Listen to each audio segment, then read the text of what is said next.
Welcome to this Wednesday edition of Bury Your Bookie. I'm Jeff DeForrest. Very happy to have you guys with us here on NoFilter.net and the various other affiliates that carry this program. Hopefully, we'll be able to make you some money and straighten out some things towards the end of the week with regard to the conference championship games. And there's a lot of debate going on. I go way back. My first experience with sports talk radio as a listener was, I guess, as a young teenager. I was in New York City. Sports talk genre hadn't really blossomed to the point where now it essentially is the focal point of many television networks on a 24-hour basis, not just some radio stations. Back then, there might have been one sports talk show in your area. It probably was in the larger radio and television markets, certainly not on TV. But on the radio, believe it or not, John Sterling, Yankees win. John Sterling had one of the more popular shows on New York radio. As he did an afternoon sports talk show and was very good at it, as far gone as he seemed to be towards the end of his Yankee broadcasting career. There's a high fly ball deep left field. It is going back, way back, and it is high, it is far. And then Susan Wallman would chime in, and it's caught by the second baseman. As if she was Marge Simpson.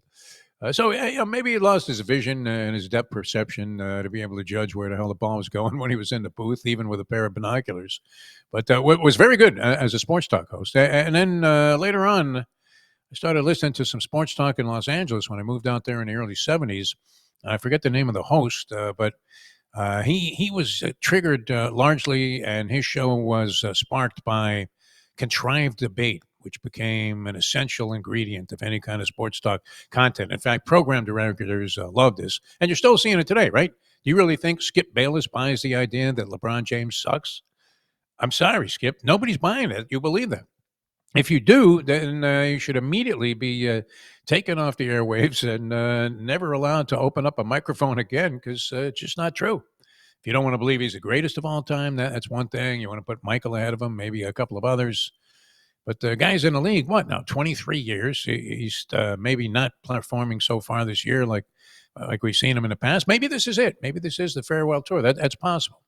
I believe that it probably will be. But that being said, I mean, any guy that's in a sports talk debate and is sitting there trying to tell you that LeBron James sucks, the minute you put LeBron James throughout the first 22 years of his career on any roster, I don't care what roster it is, that team becomes a contender of some sort. It may be overrated as such because of the rest of the roster, but LeBron James is doing nothing to take away from the notion that they're possibly a championship contender, and has had that status throughout his career, and he's won titles with 3 different teams. So you could say that that's a true statement. But you can't possibly believe, if you're doing a sports talk debate, that LeBron James sucks and then he's overrated. But it became a staple of sports talk forever. And sure enough, in L.A., the big debate was, and there's no debate here, that there are 2 completely different categories of player. But the daily debate, summer after summer, was, and this was at a time where the big red machine represented the city of Cincinnati. And the Dodgers had that great infield where you went around the horn, and of course, the legend was, well, whoa, these guys were together in Albuquerque, and now they're winning championships here. And it was the Penguin Ron Say, Bill Russell, Davey Lopes, the base stealer, and, of course, Popeye Arms himself, Steve Garvey, going around the horn. So the debate was always every day, who was the better shortstop? Bill Russell? I mean, you hate to use this kind of cliche. It really bothers me when somebody – is it like saying a guy's a schmuck when you say a guy's a nice player? He's a nice player, but he's no superstar. You could say that about Bill Russell. I mean, he was solid. I don't know that he had the greatest range. It wasn't like he reminded you of Ozzie Smith. Was he a vacuum cleaner like Mark Belanger? I don't know. Not quite in that category, but solid. I mean, he made the plays he was supposed to. Occasionally made defensive play that you thought, wow, that's a difference maker. And was a consistent enough hitter without a lot of power, but it did the right things. If there was a base runner to be moved over, he was tapping one to the right side. This kind of stuff was fundamental, basic baseball that kind of made the game great back in the day. Guys pitched every 4 days. They played a lot more efficiently, and they weren't even necessarily in shape, the kind of shape they are now in the juice era and post-juice era. But the debate was no debate whatsoever. Who's the better shortstop? Dave Concepcion of the Big Red Machine who hit with power, was a better fielder, more spectacular out there. I think he was a better and more aggressive base runner. And he was a major catalyst on a team that was laden with stars, maybe even of higher distinction than those on the Dodgers at the time. There was no comparison. I mean, it was a stupid debate. This guy would have this debate every single day. Who's the better shortstop, Concepcion or Bill Russell? Dave Concepcion or Bill Russell?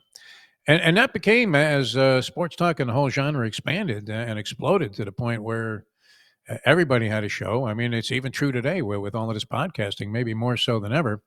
And people are always trying to figure out who's better and who belongs in and who belongs out and who's getting screwed, what team is getting fucked, who's getting hosed. And it's interesting how it really hasn't changed because there are no answers to this stuff. I had a big one down here. 40 years I was on the radio airwaves in South Florida. And in the initial stages, one of the big debates was always, and you could line up caller after caller on this and never come to any definitive conclusions. Who's the better quarterback, Marino or Montana? That was a big debate here in South Florida for many years. And naturally, the people that watched Marino and got to know him thought, Danny Boy, just the fact that he has no rings, there are plenty of guys that were great players that didn't have a ring. Montana orchestrating the championships. And if the legend is true, that he's sitting there in the huddle with like the clock ticking and a minute and change to go in a Super Bowl game where they're trailing the Cincinnati Bengals and need a touchdown to win the championship. And as he's trying to figure out what the hell, what kind of fucking play are we going to run here, he looks in the stands. He sees John Candy, the comedian. Easy guy to spot, but not necessarily from the center of the field. And the stands it's not like they're hovering over the stadium after they moved to what is now Hard Rock Stadium from the Orange Bowl. So it wouldn't have been that easy of a spot, and especially peering through sweaty 300-pound guys that are in there to protect you and hopefully propel you to win a title. And he says in the huddle, "Hey, is that John Candy in the stands?" Now, that's the epitome of cool. That's the kind of stuff that would endear you to a guy and maybe make you think that even if you thought from some physical standpoint, the strength of arm or whatever, ability to throw those howitzers down the field like Marino had, that made him better. Okay, you could debate that all day long. And the reason I bring all of this stuff up is because there was always great debate about who should be the national champion. And that did not dissipate at all. In fact, it's been amplified. You would think it was just the opposite. We've been talking about this on the show. Just the opposite, that as you expanded more teams, you would minimize the chance that somebody was going to get screwed.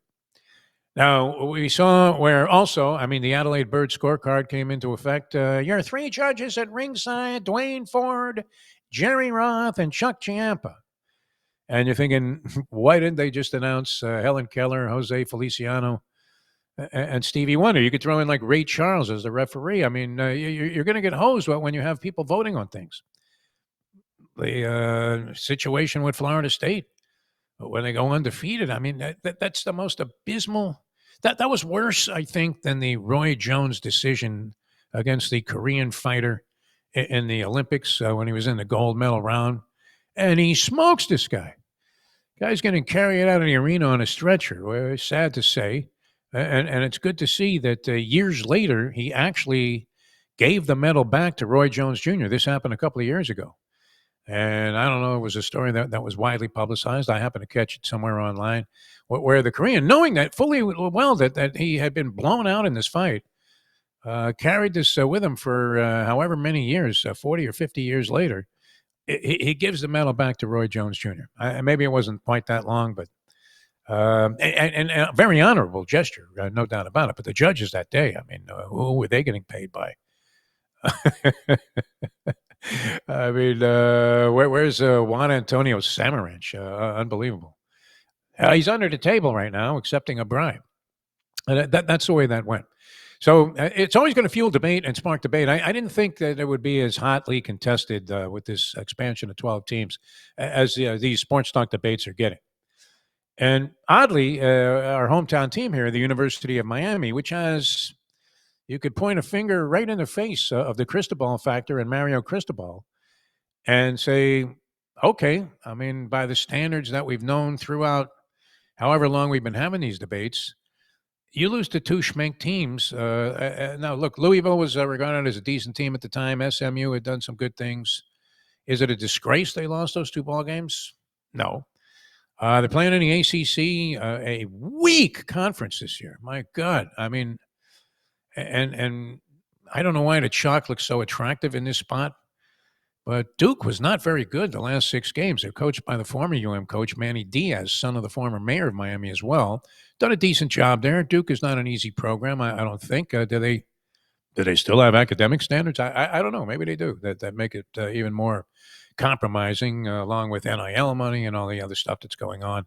I mean, when you look at the changes in college football today, how does Vanderbilt steer a 5-star, like number 3 rated in the country recruit away and lure him away from Georgia? Flips the kid. That couldn't happen in the past. But with the fabulous moolah that's on the table right now, it happened. So, yeah, you can respect Manny Diaz all day long for what he's done with Duke. Not a bad job. They're likely to get creamed in this spot. I'm thinking the 3.5 points is looking very tempting to lay with Virginia. And then that triggers a whole series of domino effect type of impacts and situation that will impact who's in the college football playoff. And then you have these other conferences that you would normally never think were going to get consideration over the ACC. But James Madison, in at least by the odds maker standard, is going to crush Troy like a grape, favored by nearly 24 points in a conference championship game. They were ranked, I think, 24th or 25th in the CFP, with a good record, a better record than Miami, having won a conference championship. Do they get one of these quasi-automatic bids? One is a bid an automatic bid, but it's not an automatic bid when you're James Madison. So if they get one of those bids, there's a chance, and this has been a big debate. The Hurricanes haven't been this much national news since they walked down in that steak fry at the Fiesta Bowl. What was that, 1987 against Penn State? How did they lose to that Penn State team? Vinny T threw 6 interceptions in that game. Pete Giftopoulos at the end, a slug of a linebacker, typical Penn State linebacker, looking at a big white guy that is not exactly the second coming of Ray Nitschke, and yet just a slug of a player. Picks off that last pass. Jimmy Johnson's hair is standing up like Don King. And one of the most inexplicable upsets that you could ever fathom. I mean, talent-wise, you look at the roster of that team, my God. But they were relevant into the 2000s. But it's been a long time since they were receiving this much attention for any reason whatsoever, not the least of which is their relative deservedness of being in the college football playoff. So it makes for a lot of debate, and sports talk debate is always a great thing. It's kind of an easy one. I don't know who you think is a better quarterback, Marino or Montana. Concepcion clearly a better shortstop than Bill Russell was with the Dodgers. So that whole debate was pretty lame. And if you're a Skip Bayless fan, how can you possibly accept that he really believes that LeBron James is a lousy player? All right, we're going to get into a lot of stuff tomorrow and Friday on the program. Mike Jones will be back with us tomorrow. This guy's been hitting hockey. I don't know how he did last night. I didn't keep track exactly of what happened with those hockey games last night because it was a low priority. There was some great basketball on with this ACC SEC challenge. Turned out pretty wild. We were wondering why UConn was only a 1.5 point favorite on the road against Kansas, even though the rankings had quite a separation between the two teams. And you'd have to say UConn seems to be hitting on all cylinders. They did late in the ballgame last night to pull away with enough of a victory to cover the point spread as well. Florida Gators and Duke, that was a wild one. Very entertaining ball game. Came down to the final seconds at Cameron Indoor, and Duke ended up winning by a point. So them Gators covered in that one. So if you were floating the underdog in that game, I don't think you were getting that many points. It was relatively close, the spread as that game went off, as I remember.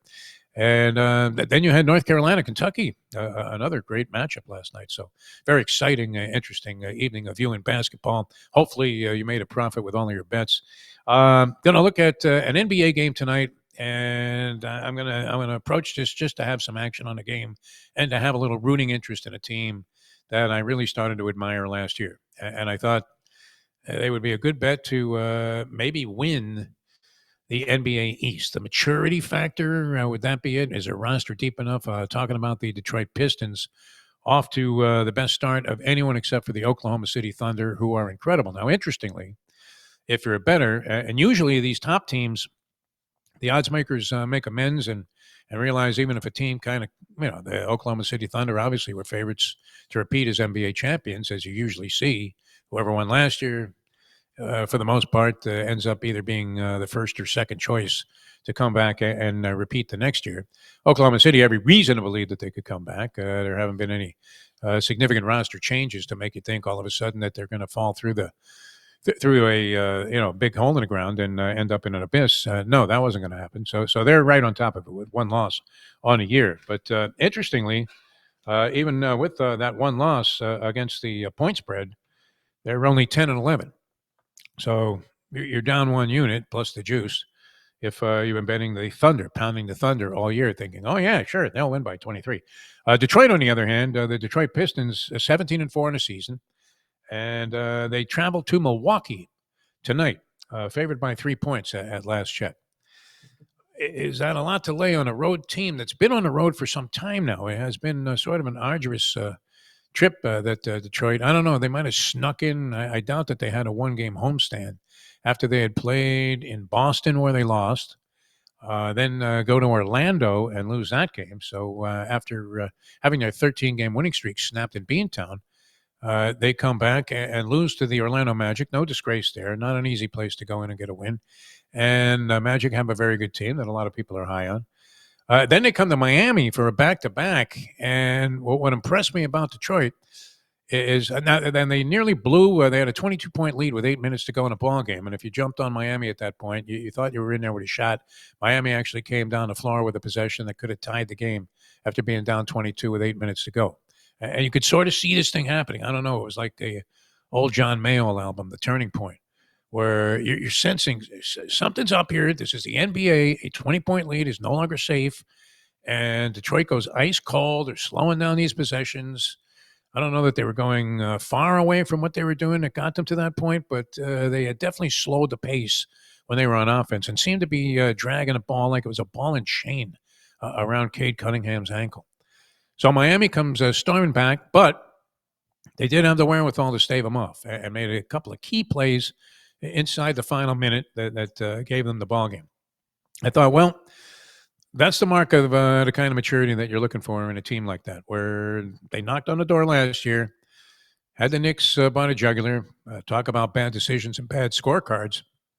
Here you had some really bad calls going against Detroit in that series, and definitely favorable to the New York Knicks. Excuse me. So, and they come back and subsequently win a ball game. I think, they might have slipped in and done that in Detroit, but they win a ball game by a point.